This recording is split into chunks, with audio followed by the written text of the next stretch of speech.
So potentially I've got the perfect golf iron in my hands. It looks good, it's compact, slim top line, forged feel, beautiful shaping of the head, yet it's got some forgiveness and also some distance. Is that not ticking every single box? Let's find out a little bit more. So I think many of us, when we're looking at purchasing new irons, looks is a big thing. It's typically the first thing we see when these are on the rack in the shop is how do they look? Very desirable. And this particular club is a desirable club to have. We see sometimes the tour pros using this particular iron. That's sometimes what draws us to it. Then we get it out of the rack and look at the shaping of the head, and it sits really, really well. Little offset, nice compact head, slimish top line. Again, it's a very desirable club. Yet sometimes then the trade-off then is forgiveness levels. Typically they would drop. Other thing that happened is typically that sort of club would have a lot more loft, which then obviously creates less distance. So it's sometimes a bit of an issue, but this particular iron has a little bit of a stronger loft, but it's got some forgiveness, but it's in that very much that tour inspired shape. Tweak that a little bit up that left hand side, but the feel and the flight on that is exceptional. And we look at sometimes in those spin numbers there, you can see 6,300, carry 175, so it isn't the longest golf club ever. But again, we'll talk a little bit about the loft of this particular iron, but the control aspect, but we're getting a little bit more distance than we're potentially going to see with a higher lofted version. So the iron I'm referring to is the Titleist T100s. It's an iron that sometimes I feel is a really good option for many of the golfers, maybe moving into this T100 style of head or this type of iron, looking for that bit of workability, still needs that forgiveness. We've got tungsten head we're going to talk a little bit about, but it's just got that couple of degrees stronger in the loft in reference to the standard T100. Okay, that's a nice shot. So the loft on the T100s is 32 degrees, so standard T100 comes in at 34 degrees, which is obviously more of a traditional loft, and it's quite weak nowadays for that 7 iron. So certain golfers, maybe if they haven't got the club head speed and they don't want to sacrifice any distance, yet they want this type of head, then that couple of degrees less in the T100s I think is a really good option. And the other huge advantage there, this would blend beautifully then with the T200 iron, that hollow body construction. So if you feel like the longer iron in the S is maybe a little bit too small, maybe a little bit too unmanageable in terms of the consistency, then you could switch those out, replace with T200, because the lofts and the longer irons are identical to the S. But for me, you know, the shaping of this head is absolutely stunning. It ticks a lot of boxes for myself. Love the look. It's a squat compact head, but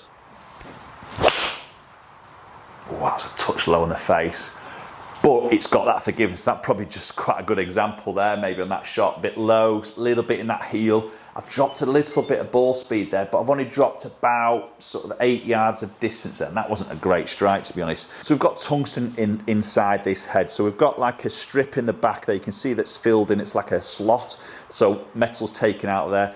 That weight that they've removed is then going to get repositioned low into the toe and the heel. So tungsten weights in the toe, tungsten weights in the heel, which are split from the center.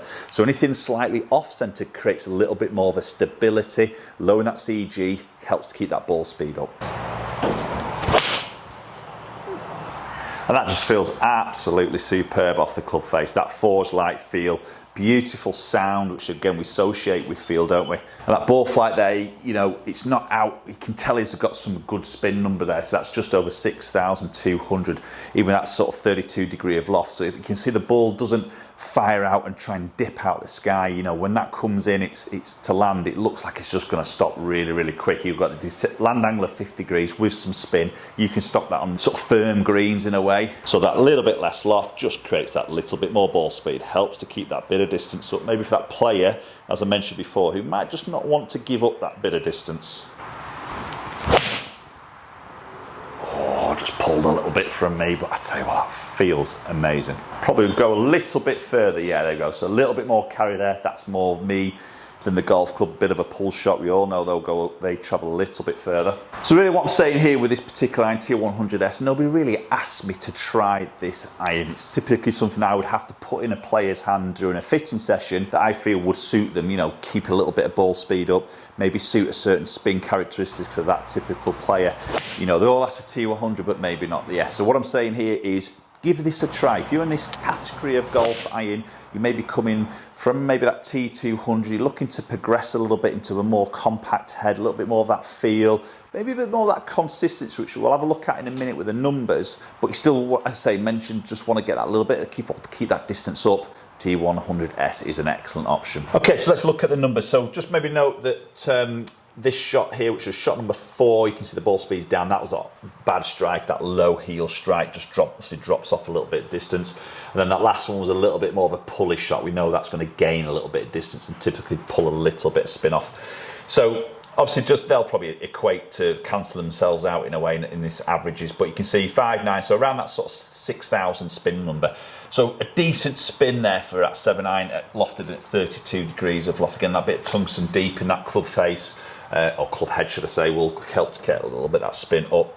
So distance wise 175, as I say, it's not the longest of irons that I've ever hit, but at the same time that's going to go a little bit further than that standard T100 at 34 degrees. Obviously way less than some of the other game improvement irons that we see at 29, 28 degrees, and obviously the spin number is obviously very different as well, so that's where you'll see a different distance number. So that's what I'm mentioning here, how the S is a very good option, because if you imagine the T100 at 34 degree, the spin's probably going to be a little bit higher, the ball speed will probably be a little bit less, and then the distance is going to drop probably into the 160s there. So again, if you just want to keep a little bit of that distance there and not lose too much, S is an excellent option. Let me know in the comment section down below, T100S, have you tried it? Is it in your bag? Love to hear your thoughts as always. Appreciate you watching the video. There'll be another video popping up there, so you can go and check that out and enjoy that. And hopefully we'll catch up with you all very soon.